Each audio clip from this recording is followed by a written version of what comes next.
அன்புள்ள தமிழ் சொந்தங்களே, இந்த வார்த்தை கொஞ்சம் நல்லா கவனமாக கேளுங்க, கோவப்பட்டுறாதீங்க. அடே, உனக்கு அறிவு இருக்கா? சோத்தை தானே சாப்பிட்ற? அடா, எல்லாருக்கும் சாவு வருது, உனக்கு வராது? ஏன்னா பொழைச்சி திங்க மாட்டேன்? அடா, இத்தனை வயசு வர எவ்வளோ நாளைக்கு தான் நான் சோறாக்கி போடுறது உனக்கு? அவனை பார்த்தியா, இவனை பார்த்தியா? கடும் கோபத்தோட யார்? புரியலையா? இன்னும் புரியலையா உங்களுக்கு யாருன்னு?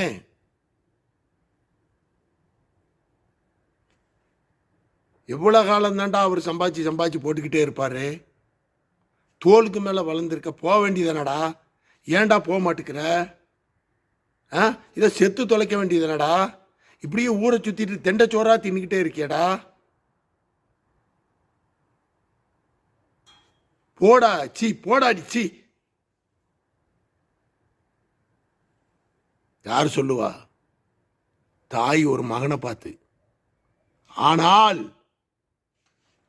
உன் தாய் உன்னை சீன்னு சொல்லுவாளே தவிர நீ சீ என்று சொல்லிவிடாதே. முஹம்மது நபி ஸல்லல்லாஹு அலைஹி வஸல்லம் சொல்றாங்க. எந்த தாயா இருந்தாலும்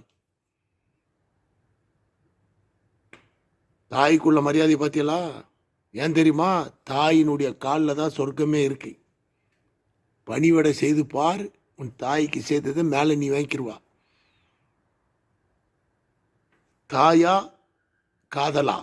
அடுத்த வீடியோ பேசியிருக்கேன், வரும் பாருங்க. எவ்வளவு அடிக்கிறாலும் உன் தாய் நீ வாங்கிக்கோ. போய் அடிக்கும் போது நீ தள்ளி தாங்க முடியலையா, எம்மான்னு கட்டி பிடிச்சிரு. நானும் அப்படிதான் செய்வேன். இப்போ எங்கள் அம்மா இறக்குறதுக்கு 4-5 வருஷம் முன்னாடி காலால் அடிச்சு போச்சு நம்மளை. சரியான ஸ்ட்ராங்கு. அந்த காலத்து உடம்பு இல்லையா? நான் என்ன பண்ணுவேன், அப்படியே 2 கை அடிக்க விடாமல் கட்டி பிடிச்சிட்டு கன்னத்தில் முத்தம் கொடுத்துட்டு போயிடுவேன்.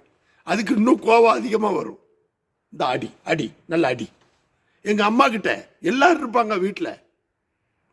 தயவு செய்து தாய் இருக்கிறவங்க நல்லபடியாக காப்பாற்றி வீட்லேயே வைங்க, அங்கங்கே விட்டுறாதீங்க. அந்த தாயினாலேயே நீங்கள் சொர்க்கம் போண்டி வந்துடும். இப்போ நான் புரிஞ்சிருக்கோம் நான் சொன்னது, தாயினுடைய மகிமையை. தயவு செய்து தாயாவே பாருங்க, புரியுதா? வேற ஏதோ நினச்சி ரோட்டில் கொண்டு விட்டு வந்துடாதீங்க. உங்கள் நல்லதுக்காக சொல்கிறேன். கடைசி வர பிச்சை எடுத்தாவது அதுக்கு சாப்பாடை போடு, புரியுதா? அடுத்த வீடியோ ஒன்று பண்ணியிருக்கேன், தாயா காதலா அப்படின்னு அந்த வீடியோ வருது. நீங்கள் அதையும் பாருங்கள். நன்றி.